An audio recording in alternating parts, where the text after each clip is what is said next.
you invest in it? What it means to you? To hold something sacred. Really just enjoying God and enjoying His creation, enjoying His grace.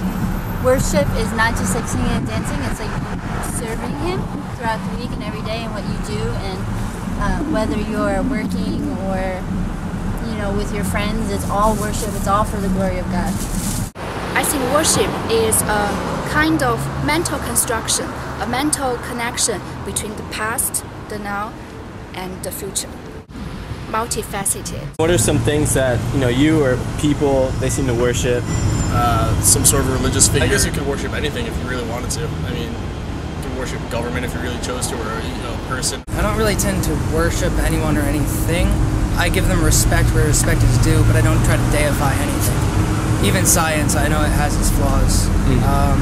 Individuals are only human. They're not perfect. Why would you worship something that's not perfection? The first kind of worship is religion, right? I mean, people actually care about their own religions.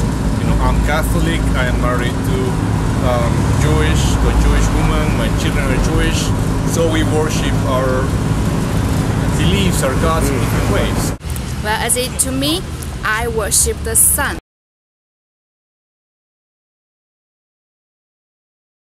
Do you worship them?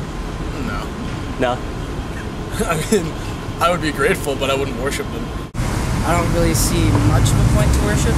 Yeah, if that happens to me, I will certainly worship the behavior and the spirit of that guy who died for me, and I will certainly pass his courage to my offsprings and descendants.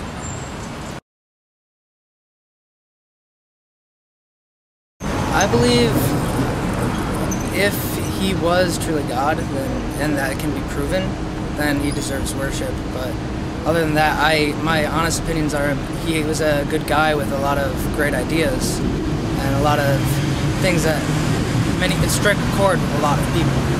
And that's why I think it's so popular, is because like a lot of other great thinkers like Mahatma Gandhi and so many others, they all have different viewpoints on the world that allow us to see it from a slightly different perspective and maybe a slightly different picture of what's really there. I mean, I'm Jewish, so I guess that wouldn't really apply to me.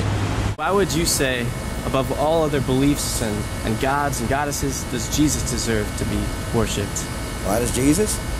Because in Matthew 28, after Jesus rose from the dead, Jesus said, all power in heaven and earth is given unto me. So that, to me, validates him to be able to say worship is done in his name. And you said you're Catholic, so why do you worship Jesus? That's a good question. Partly it's the way I was raised. I am from Peru, and I was born Catholic, and to me that's a part of my heritage tradition.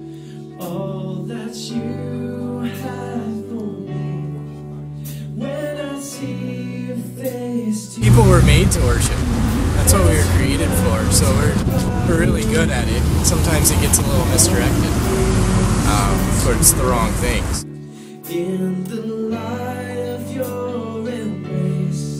How can you interpret truth without the spirit of truth?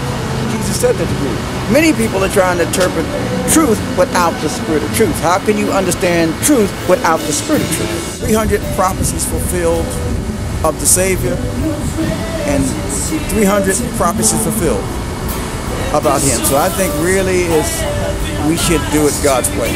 I think really we should.